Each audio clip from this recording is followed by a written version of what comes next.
Bonjour bien-aimés familles humaines, Namasté, c'est Gilles Mancillon. Je vous remercie de votre attention, de votre présence aujourd'hui. Je viens parler de choses très brièvement, de clés et des codes à l'intérieur de l'ADN.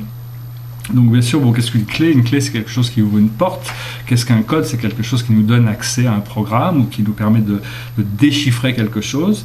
Bien sûr, il y a plein de codes. Il y a de très nombreuses années, on m'a donné une clé, ma clé cosmique, qui me permet de voyager dans d'autres dimensions de réalité, ce qui m'a permis quand même d'apprendre beaucoup de choses sur moi-même. Mais bon, je ne suis pas là aujourd'hui pour parler de ça. Je suis surtout venu aujourd'hui pour parler qu'en termes de l'ascension, ce qu'on recherche se trouve pas dans l'univers extérieur, mais se trouve à l'intérieur de nous, dans ces minuscules structures que sont nos cellules, et à l'intérieur de notre ADN. La vérité se trouve dans les choses toutes petites en réalité.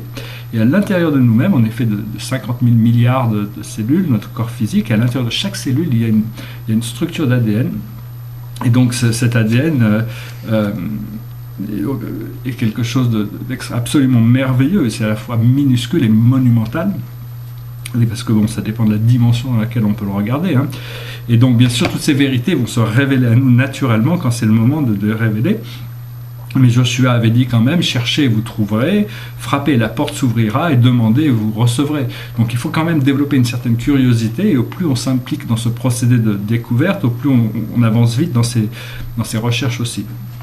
Donc voilà, une question aussi dans notre ADN, il y a des choses absolument extraordinaires, il y a des micro-trous noirs qui nous permettent de voyager dans d'autres dimensions.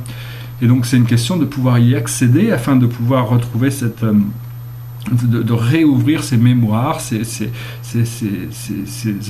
informations qui sont à l'intérieur de notre ADN, parce qu'en réalité notre présence physique et notre attitude psychologique ne représente que 3% de notre ADN. Donc 97% de notre ADN, c'est notre superconscient et notre subconscient.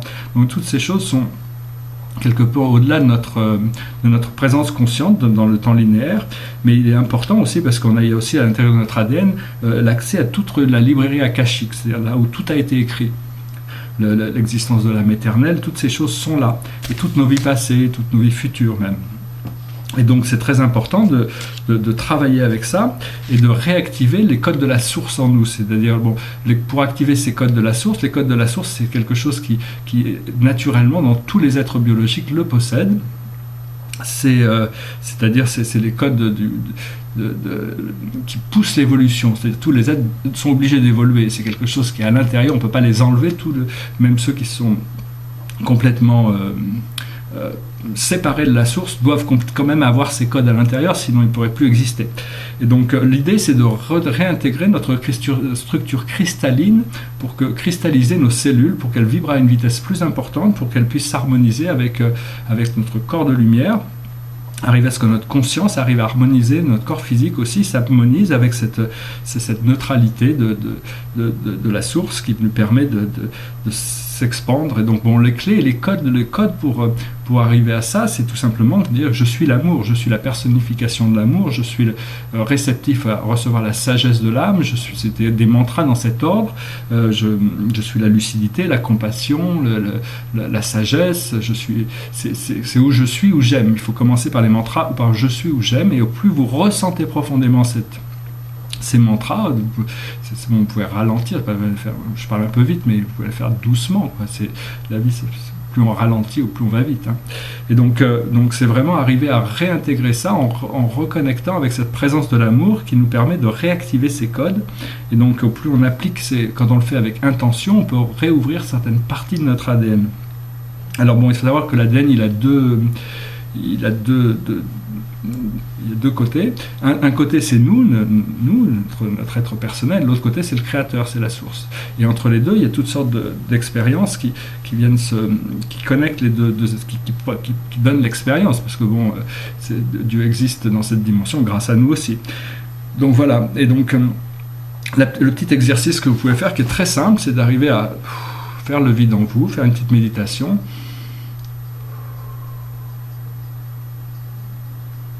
Une respiration ou deux, et puis visualisez comme si vous teniez, vous voyez votre ADN tout en bas d'une immense échelle qui grimpe, mais qui part en hélice, comme l'ADN. Et donc vous trouvez tout en bas, et puis vous vous mettez de la lumière, vous envoyez de l'amour sur votre ADN et vous grimpez, vous vous laissez monter comme dans une danse. Et vous montez, vous montez, vous montez, vous montez, vous montez, c'est très très long. Et quand vous arrivez en haut, bon, je ne sais pas les expériences que vous aurez sur le chemin, mais quand vous arrivez en haut, vous partez dans une immense lumière blanche. C'est très extatique, c'est un très bel exercice qui n'est pas très très difficile à faire, parce qu'une fois que vous arrivez à isoler votre ADN, vous pouvez retravailler dessus à l'intérieur de votre centre de vision, vous pouvez le visualiser, c'est assez simple. Et donc ça vous permet de le revisiter. Après ça, vous pouvez demander l'aide de vos guides, pour vous montrer, vous assister dans ce voyage de découverte personnelle de votre propre ADN, parce que c'est vraiment vous, et une fois que vous avez découvert ça, on n'est plus vraiment limité, on peut recommencer à se libérer de beaucoup de choses qui pourraient nous retenir dans ce monde physique, mais ça nous permet de réintégrer des parties de notre âme qui sont pas aussi linéaires et pas aussi temporelles. Voilà, j'espère que ce message aura été intéressant pour vous. Je vais juste brièvement finir montrer ce tableau sur lequel j'ai retravaillé là, qui maintenant je pense est quand même beaucoup mieux. J'ai retravaillé certaines des couleurs. Voilà, donc je pense que les tableaux, des fois je pense qu'ils sont finis, puis il y a une chose à bout d'une semaine, un mois, des fois il y a des petites choses qui me disent, ah non, puis jusqu'au jour où il n'y a vraiment plus rien à faire. Enfin celui-là je vois pas trop, là, je trouve qu'il est pas mal. Celui-là aussi il a bien évolué, il y avait le soleil qui était beaucoup trop jaune, maintenant il est devenu doré, il est beaucoup mieux intégré. Avec la présence je suis ici, qui s'appelle Event Horizon, alors, avec la Terre.